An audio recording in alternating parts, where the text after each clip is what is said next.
Hello, and welcome to the GRACE podcast series. My name is Denise Brock, and I am the Operations Director for the Global Resource for Advancing Cancer Education, or GRACE. In this podcast series, we interview patients, advocates, and healthcare professionals to provide the most updated information for our community and to highlight important issues facing those dealing with a cancer diagnosis. We hope you find this information valuable. For questions or comments, please visit us at cancergrace.org. So we have a question for, I live in a rural community. Do we have equal access to treatment options here, or will I need to be close to a city? Is the prognosis better for those who live in a large city?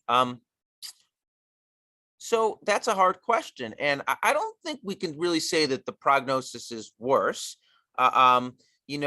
Whether there's access to CAR Ts and these other things, that could be an issue. So what I would recommend is you can get great care in the rural community. There's great physicians out there, but it wouldn't be unreasonable, especially when you're doing well, to make sure you have someone that you're set up with in a big city, whether it's virtual or whatever, that you can establish care with. So if things change in the future, you have access to a physician who may have access to different therapies. Does anyone else have something to say about that?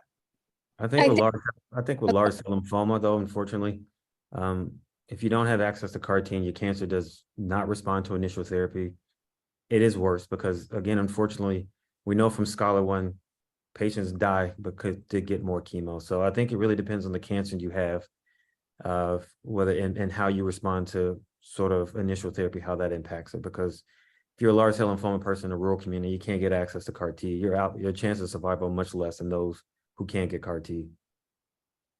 I think in the myeloma world, I completely agree about lymphoma from whatever I follow with the lymphoma data. But in the myeloma world, I think getting to CAR T and getting to bispecifics, even if the fifth line or sixth line is important. And if your rural community does not have, I've been in so far 2 institutions within New York City, one for my training and one as working. And for both these institutions, which is Mount Sinai and Memorial Sloan Kettering, there are establishments and they have, we have patients coming in from all over, and patients tend to stay in a place called Hope Lodge or other places while they get treatment, where their caregivers can stay, or they are in their 30-day monitoring period of immunotherapy, etc. So I'm pretty sure many other major institutions also have patient and caregiver friendly housing options and consultation options. I think these are some things that you should take advantage of if you feel that this is not if you feel that these therapies are not immediately available to you through your local oncologist. So I encourage you to look into that and utilize these opportunities. Okay, well, that was our last question. We're out of time. I want to thank. I'll just do one other thing that you said before. I think second opinions are very important. Yeah. Whether virtual or in person. Yeah. Second opinions are important, but as someone who gives second opinions and I've had second opinions, when we get the second opinion, and when I do it, I am getting a snapshot of the patient, and as opposed to the primary oncologist who has years of experience with you. So it can be challenging. I find giving second opinions very challenging because for that very reason. And ideally, when these second opinions are given, there is a phone call, which almost always is the case, in communication with the primary oncologist, because they're the ones seeing you every day and really knows you.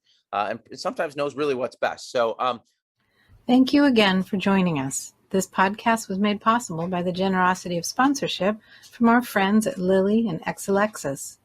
Please like and follow us on Facebook and Twitter. Send us feedback, share your story, donate, and visit us for more information at cancergrace.org. Thank you for listening.